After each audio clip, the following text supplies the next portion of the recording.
Poor Choices is moving to a brand new kitchen, and while it's pure chaos behind the scenes right now, I couldn't leave you hanging without something mouthwatering to tide you over. If you have ever dreamed of the ultimate chicken Philly that's juicy, creamy, and bursting with savory flavor at every layer, this is the one. We're building this sandwich from the ground up with a buttermilk soy marinade, caramelized onions, garlic and herb cream cheese, and an herby garlic aioli, all stacked aside garlic herb butter toasted hoagie rolls. That's right, all the garlics. And we're cooking on my electric Blackstone griddle today, but this recipe works beautifully on any type of skillet. So yeah, watch out for those boxes, help me find my damn keys, and let's get to cooking. Quick note before we jump in, everything I use in this video is linked in the description through my Amazon affiliate store. If you want to grab the same tools or ingredients and support the channel while you're at it, it is all down there. First up, our marinade and chicken. We're gonna start by making our marinade. In a bowl, we're gonna whisk together half a cup of buttermilk, 2 tablespoons of W sauce, 1 tablespoon of soy sauce for extra umami, a tablespoon of Dijon mustard, a drizzle of olive oil, and this seasoning blend, garlic powder, onion powder, smoked paprika, a touch of dried thyme, salt, and pepper, and all measurements are also down in the description, by the way. Then we're gonna slice 1.5 pounds of boneless, skinless chicken thighs into thin strips, and we're gonna add them to the marinade. And I'm emphasizing using chicken thighs. I know some of you are gonna automatically go to chicken breasts, but believe me when I say you want chicken thighs, they are going to stay juicy. If we do chicken breasts and we accidentally overcook them, it's gonna be like eating paper towels, and we don't want that.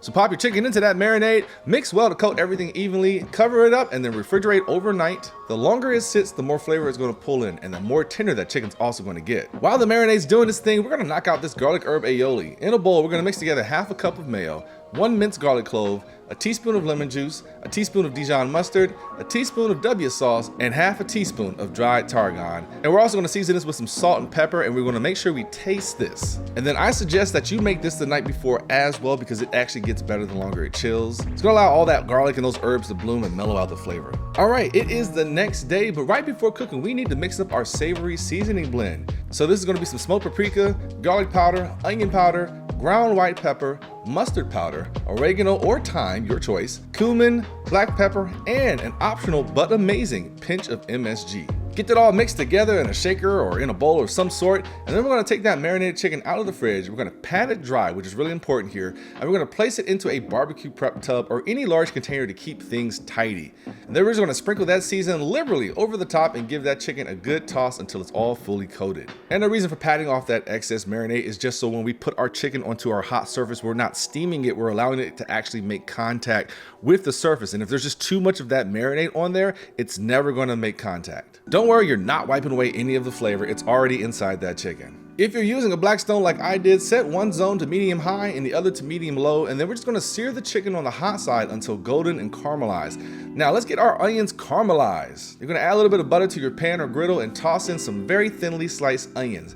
And we're gonna let them cook low and slow until they're beautifully golden and sweet. And while those are cooking, we can brush the inside of our hoagie rolls with some garlic herb butter and toast them at the same time, so everything's kind of finishing together. So once the chicken is cooked through and the onions are caramelized, we're gonna lay them out together in a line that kind of matches the length of the hoagie roll, and this is going to help later with our flip. Then we're going to lay 2 slices of white American cheese across the chicken and onions, and white American is perfect here because it melts beautifully and adds a creaminess without overpowering the other flavors. And then just for shits and giggles, we're going to take a slice of provolone, cut it in half, and we're going to stretch that across the length of the sandwich to help hold everything together. Cover with a lid or dome and let it melt just for a few seconds. Then once melted, we're going to flip the whole thing over so the cheese size gets a few seconds on the hot surface.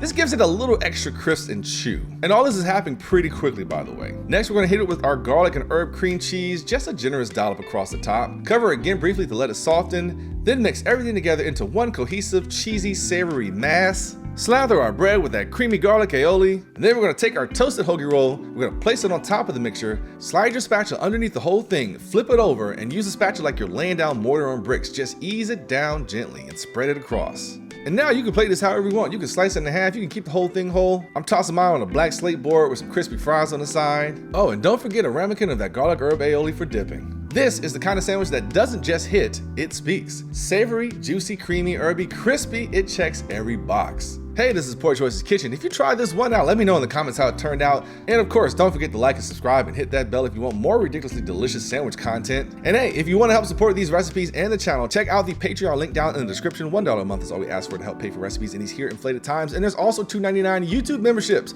Both go a long way towards keeping these ingredients flowing while we're all surviving inflation. As for a poor choice, little pro tip here. If you're doing all of this in a pan, when you're at the caramelizing onion stage, you can deglaze that pan with some white wine, scraping with any brown round bits and cook until the liquid reduces by half. And then you can also throw a little bit of salt and pepper in there as well. And since you're gonna be deglazing with some white wine, you might as well drink it. So there you go, that's the pour choice. Once again, peace out.